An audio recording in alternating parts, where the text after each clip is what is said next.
Now I'd like to welcome to the show Ron Bailey, science correspondent for Reason Magazine, and author of multiple books, including The End of Doom, Environmental Renewal in the 21st Century, and Liberation Biology, The Moral and Scientific Case for the Biotech Revolution. Welcome to Free the Economy, Ron. Delighted to be with you. Thank you for having me. Now, you, of course, have written lots of impressive stuff over the years, but you had an article in a recent issue of Reason recently that particularly caught my eye called Progress Rediscovered, and in which you describe, I'll quote the intro lead here, a new movement promoting scientific, technological, and economic solutions to humanity's problems. What got you onto this beat? Well, what happened is I kept noticing that there were these various groups that were actually using the word progress. In the current milieu of our time, people might remember back at Obama would talk about change. We have to get used to change. Everybody was avoiding the word progress unless you were a quote unquote progressive. And I was very surprised to see that all of a sudden progress became cool again. And I was going, all right, who are these people? And so I started checking them out. It turns out there are a bunch of relatively new intellectual groups. Much to my surprise and happiness, also many of them are quite young in their 20s and 30s who have become interested in advocating the idea of technological, scientific, industrial, and economic progress. And so I decided to go and see if there's a coherent movement, and it turns out there kind of is. So, looking at the introduction of your piece, so these sort of new progress advocates seem to be kind of doing two things at the same time. Maybe they're opposing, maybe they're not, which is reminding people of all the advances that we've taken for granted, right? Right, Over the past, whether it's the 30 or 50 or 70 or 100 years, um, uh, and certainly in the first world that aren't, many of which are not shared by other developing countries yet, and sort of reminding us to be thankful of them, be aware of them, that these advances have not been, in economic terms, technological terms, and medical terms, have not been automatic. They've required a lot of right. hard work and institutions. So doing that, but then also encouraging us in a way to be impatient and push for new discoveries as fast as possible to go forward as well. So do those two messages, like be grateful for what you have, but be impatient for better things, are those intention or are they just naturally compatible? I think they're naturally compatible, but what they are trying to point out is, as you pointed out, is that it's taken a hell of a lot of work for humanity to get to the current stage that we're in. And they want to remind people of that. But as they also note, one of the problems with progress is that it masks itself over time. As problems get solved, people forget that there were problems that needed to be solved. So they want to remind people of that, and they want to remind people how hard it was to do that. On the other hand, what they're doing, as you say, they're very impatient to trying to get people to accelerate progress now because we still have lots of problems that we need to solve, not least of which are, of course, diseases, continuing poverty around the world, energy lacks in places like India and Africa and so forth. And they would like us to accelerate that as opposed to relax back into, as a lot of the people in the rich societies, they would argue, have relaxed back into a kind of complacency and a kind of safetyism. That is, that people are afraid of going forward because they're afraid if they do so, they'll take risks that they don't want to take. And they're trying to argue that the not taking risks is more risky than remaining in a complacent safetyism world. Yeah, and part of the judging the progress and taking it for granted kind of reminds me of even when there is a big obvious change, uh, we can sometimes forget the small incremental changes along the way. So, Yes. this comes up a lot when people talk, economists talk about measuring inflation. How do we compare a TV today to a TV in 1970? Well, you could buy a television in 1970 and compare it to a television you buy today, but they're not the same product, right? So even though the real price actually has gone down, the price has gone down even more than it seems on the surface because the quality has so dramatically increased. And so at what point do we, in a way, kind of stop comparing ourselves to the past? At what point do our TVs get so much better that a TV from 1970 isn't even comparable anymore? They aren't even comparable anymore. I'm a sufficiently old enough guy that I actually watched the moon landing on my grandparents' color television. It was terrible color television, and it was a huge amount of their income to have purchased that item. And today you can buy a perfectly wonderful little TV to set in your apartment for less than $100. And that television was at least perhaps as much as 5 to 10% of their income in order that year to purchase it. And those are the kinds of things that people do forget about. Again, now it's all TVs, but they're not really comparable products. The same thing for automobiles. I mean, in the good old days, as it were, and there are a lot of people who long for those, as I have data showing here, they're simply mistaken. Your automobile would constantly be breaking down. The radiator would overheat. It was terrible. And now, people, cars mostly work. And it's just not the same product again. Yeah, so I guess I mean, one of the challenges here for people who are making us aware of the progress we've made and encouraging us to more progress in the future is possibly even coming up with different ways to measure those things. Right. Because again, if economists are still doing a car in 1970 versus a car today, a TV in versus 1970 versus a television today, because that's the only way, that's kind of the default way to do it. Um, those measures of improvement over time really underestimate the progress we've made. That would be correct. Yes, very much so. And these folks are very well aware of that. But again, they're not just looking at that and complaining that people don't recognize the progress, though they do complain about it. Is they're also trying to figure out how do we overcome the cultural pessimism that seems to be pervasive now, so that we can move forward in rapid ways with new technologies and greater economic growth. Yeah, and I guess the one of the biggest kind of philosophical differences between the sort of original progressives, the sort of, Yeah, 1890 to 1920, turn of the last century ones, and a lot of the uh, kind of new progress advocates today, is that the original progressives really thought of a state-led, government-led, often national or federal government-led path to progress. Whereas I feel like a lot of, certainly some of the people I know, I know some of the people personally that you mentioned in your article. Most of them are not, they're not all like radical libertarians necessarily, but they're generally not looking towards nation state governments to be the prime movers in this sort of new route to progress. that's correct. And a lot of them are actually actively working to get rid of the government barriers that have built up over time to making rapid progress. Mentioned, for example, the National Environmental Policy Act is a huge roadblock to getting a lot of new technologies deployed across our economy, including energy technologies, renewables versus and nuclear and whatever else. And also, NEPA is a huge problem for siting new facilities and new plants and so forth.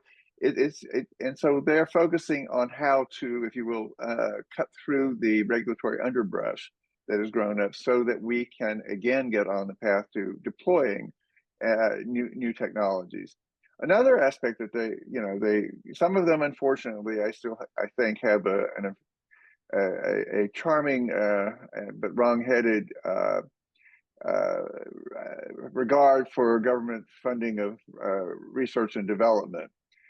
But one of the things that they've noted is that those government-funded research and development has become extremely conservative. That essentially the people who get the grants are only doing little tiny incremental things. And so another thing they're focused on is how do we overcome this conservative bias in awarding research funding, and cutting through that underbrush as well. Yeah, I know there's a lot of criticism,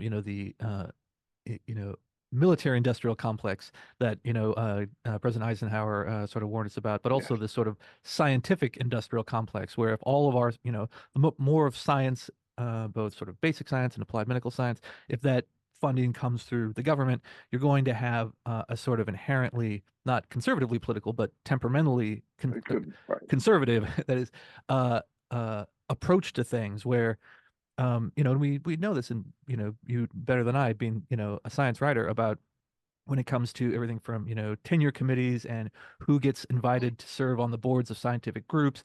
It's all sort of the person who is an outsider, who's the Galileo, who's shaking up the received wisdom, is not the first person that gets the grant. It's the person who's the friend of the chair of the committee, and they all Right. sort of agree that we're all moving in the same direction. We all have the same general view of things.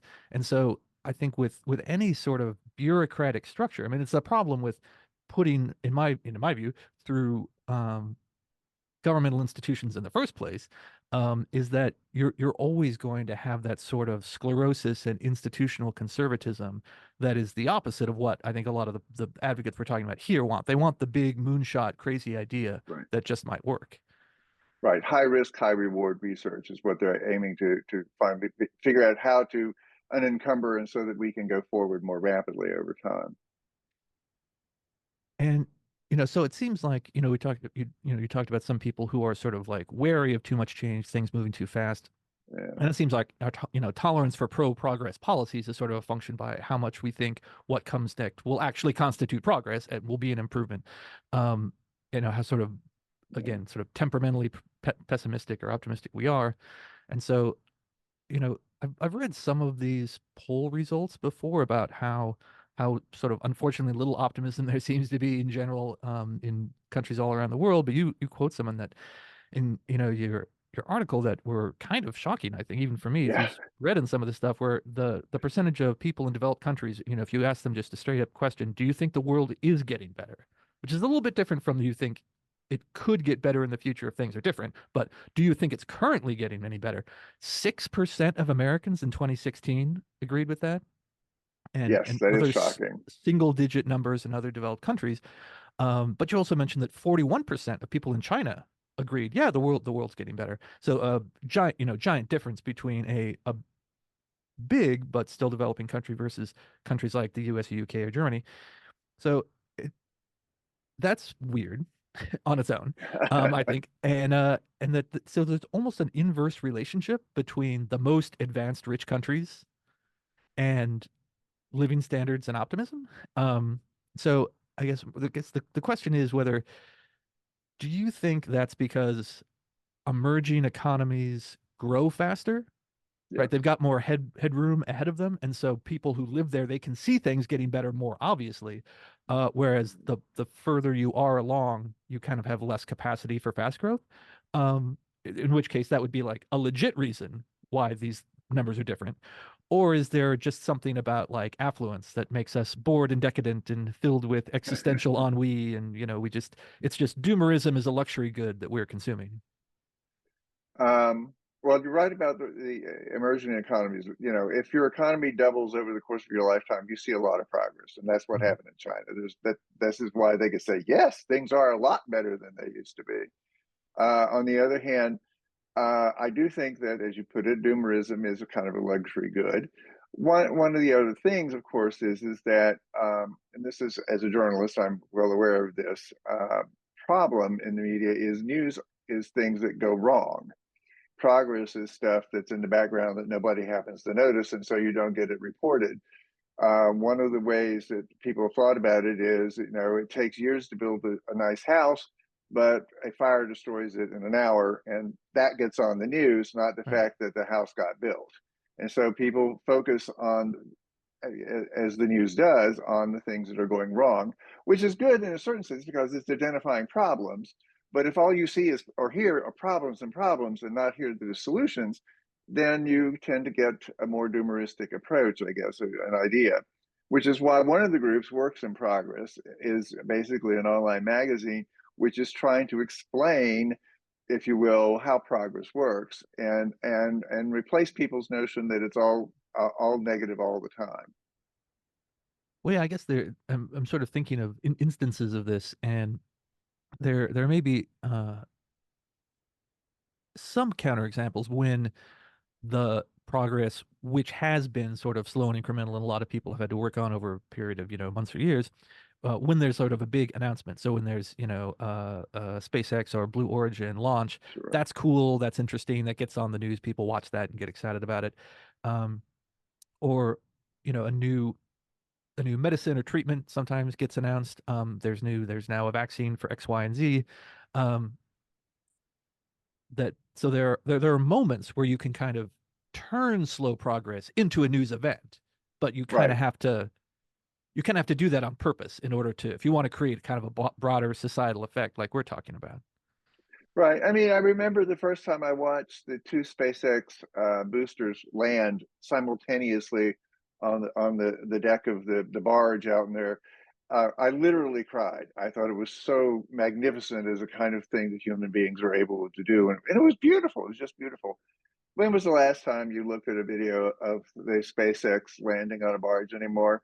The point is that the first time you see it, it's fabulous. But now SpaceX, think wonderfully so, has made getting into space basically routine, and so Mhm. people no longer think about that. It's kind of like airlines, despite all the news about Boeing. The fact of the matter is that most we haven't had any major airline crashes in years in the United States, and so no one thinks about it until there is a crash. And then all of a sudden you get the stories, oh, well, there's this terrible problem, that terrible problem. And so it's also, if you will, I think the right way to think about it is that the default setting in human psychology is to be cautious.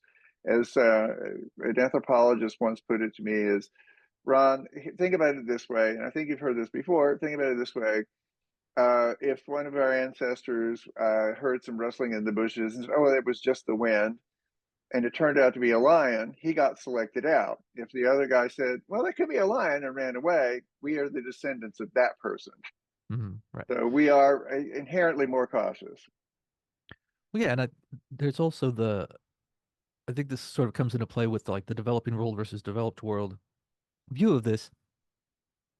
The idea that another sort of kernel of truth from behavioral psychology that gets quoted a lot is that people are almost always more loss averse than they are attracted to gain. So they would much rather avoid losing $100 and take a chance to gain $100, even if statistically it all ends up working out. The probabilities Are the same, yeah. are flat, and I think we definitely see that in some of the developed world politics where um sure, rapid chaotic growth is great for a country that's starting out with a GDP per capita that's a tenth of ours, but we've got too much to protect, right? the so when software company CEOs, internet startups started saying things like, well, we're going to move fast and break things.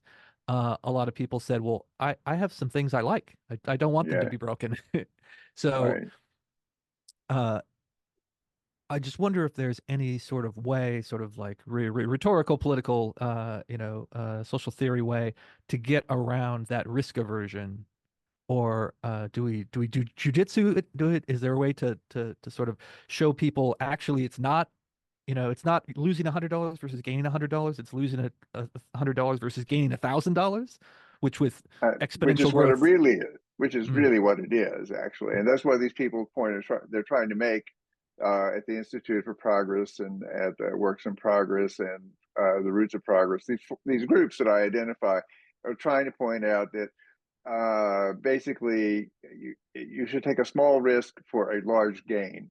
And most and they're trying to figure out how we can rejigger, if you will, again our institutional structures so that people are more likely to do that. And a huge part of the problem is, and as a libertarian doesn't surprise you to hear this, I'm sure, is a large part of it is the safety regulations that we've created and the veto system, if you will, the vetocracy, where we get all kinds of points where people can say no, but we have very few points where people can say yes. And so, what a lot of these people are focusing on, a lot of these groups are focusing on, is how to get to more points of saying yes, if you will. Yes, build that. Yes, go research that. Yes, find out more about this particular problem. Yes, try this, if you will, social program, and as opposed to constantly saying no, I'm afraid of that. well, yeah, And they one have a of good story to tell. yeah, and one of the major problems here is maybe is that risk is choosing additional safety, even if we say, you know, sometimes that safety is illusory, but even if we say, okay, well, you actually are getting more safety if you do this policy, choosing more safety is seen as free, and it's not. No, And yes, so, certainly market economists would tell you, you have to put a price on things. you at least have some mechanism to acknowledge that you're making a trade-off between things. And it's often sold to the public as saying, oh, well, if we move the allowable amount of arsenic in drinking water from 1 in 1 million to 1 in 100 million, everyone will just be safer. And all we'll have to Right, do is move the decimal point and then that we're done. Like, well, no, because that could make everyone's drinking water cost 10 times as much. And maybe that the the marginal safety you're getting, can't even be detected. Um, but when they are when things like that are proposed, they almost never have a price tag on them, or they have a sort of politically motivated price tag, like some policymakers have had in the past, where they said, "Well, it'll cost X billion dollars, but we estimate it'll have 10X billion dollars in these sort of vague downstream co-benefits." That's like, well, they come up with sort of direct costs and secondary, sort of direct benefits and secondary benefits, but they never do the equivalent of saying here are the direct costs and here are the secondary costs, right? There's always that's like the four-part square with the missing quarter, right? right. Where they claim there's this big extra value add positive, but then they don't acknowledge any sort of second order costs. Um, so I think, like, my colleague Wayne Cruz has talked about doing regulatory budgeting, so when policymakers are putting in rules, they don't just do a cost benefit analysis, but they say, well, like this year you can only impose so many billions of dollars in costs, and then that cause people who are writing the rules to make trade-offs and say, well, these are the most valuable rules, right? But right now there seems to be very very little of that. So, um, and actually, one thing I wanted to get into that you didn't actually mention in the article, but I think is sort of Okay. kind of valuable here in terms of sort of like the group psychology of this. um, the what we just talked about, like how do we get Americans to become less risk averse? How does immigration come into this? Because I think, to me, the sort of move fast, dream big dreams attitude toward progress in general goes along with being pro-immigration, regardless of what specific policies you think should be governing it. Sure. Um, but also that do like risk-taking, adventurous people who are first-generation immigrants, are they more likely to support a high risk, high reward progress mindset? Oh, absolutely. I mean, the data, first of all, if you're willing to move from your country to our country, it is already high risk because, Mm, and therefore you're hoping for a high reward. And most people would rather stay home. But no, if they come here, they're already risk takers and they're the sort of people that we should welcome. It is clearly, I mean, you know the data better than I do, but so many of the new companies and so much of the employment in the United States are from the new companies that are founded by newcomers, immigrants to our country, and we should encourage that increasingly. I was astonished to hear last week, or I think it was this week, that Donald Trump actually said, let's staple a green card to everybody with a PhD or a graduate degree in the United States. I'm going, oh yeah. yes, let's do that. Absolutely. I'm shocked that you're saying it. Good, a good idea. And I don't know if you've heard of this recently, but given the industrial policy that we're apparently embarked upon about building new chip making plants all over the country, which I'm not going to argue one way or the other about that. But the fact of the matter is, we don't have enough people to staff it. Mm, They're just the people who are graduating with engineering degrees in the United States are overwhelmingly immigrants. And if we want to staff these new plants because of national security grounds, we have to let these people stay. It's just ridiculous to say we're now going to build these plants and they're going to be empty of people who could actually run them when mm. we are training literally tens of thousands of them and then telling them to go home. That's nuts. Well, yeah, and so obviously talking about hot button stuff like immigration and our candidates for president, the question obviously ends up being, how does the sort of like this sort of progress mindset we're talking about play into electoral politics, partisan politics? So, every major issue seems to get assigned to either this is a left wing issue or this is a right wing issue or something.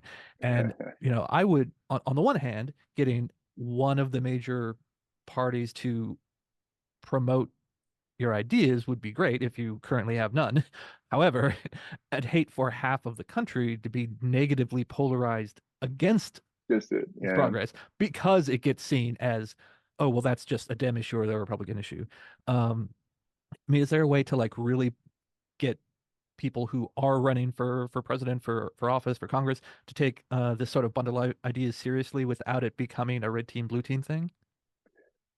That's an extremely good question. And the truth of the matter is, sometimes I duck the question the following way is I don't do politics, I do policy. But in this particular case, another way to think of this, and I don't know if this would work as a way of thinking about it for the public, is instead of right wing or left wing, another way to think about it is upwing and downwing. That, if you will, the downwing are the people saying, "Oh, it's too risky, it's terrible, it's too dangerous, we can't go forward. We must restrict what it is that we can achieve." Maybe we'll call them degrowthers. That's a new movement out there. And then the upwingers, and fortunately, there have been various people who've identified me as an upwinger. Basically, say, let's move forward. Let's have progress. There are technological solutions to both our material problems, but also to our social problems. Wealth solves huge numbers of problems. If we create more of it, then we'll be able to help more people. We'll be healthier. We'll be more educated, and hopefully we will become, because there's a bigger pie, there'll be less of this zero sum thinking that apparently both parties are now engaged in. Whereas my team, it loses if your team wins. Instead, we could all win together. All right, that's excellent. I know. So we've had, I need to shout out a few people who we've had on the guests before, guests on the show before, who I think are kind of in this space. So Jim Pethokoukis, who is really the Yes. AI, who's really trying to up. He didn't come up with it, but he talked about it in his recent book about the upwing versus downwing, sort of optimistic versus pessimistic view. So you don't have to be right or left. We can all be upwingers now. We had in episode 15, we had Alex Trembath from the Breakthrough Institute. You mentioned Breakthrough. They're actually one of the groups that's older. That's not one of the brand new ones, but great work on eco-modernism and on similar topics. And then, of course, I feel like we have the progress upwing prize because for the show because Alex Stapp of the co-founder of the Institute for Progress was our very first guest ever. And Really? I Okay. and I asked him to do the show when we were launching it at a Breakthrough Institute event where I saw him in person. So Okay. I think we have a decent pedigree here, but it's great to stay focused on these ideas and and say, well, progress is great, but it's not just that one word is not enough, right? We need specific organizations putting forward doing the research and putting forward specific policies to make all this possible. Well, Ron, this has been an excellent conversation. And before we go, obviously, we are directing people to your recent article in Reason, but Progress Rediscovered. But where else can people find you or look for you or engage with you? I'm on Twitter at Ronald Bailey. That was a great way to get in contact with me. I'd love to hear from people. Thank you. All right. And so thanks for being with us, Ron. And we look forward to more progress in the future. Indeed. Thank you for inviting me to speak with you and your viewers.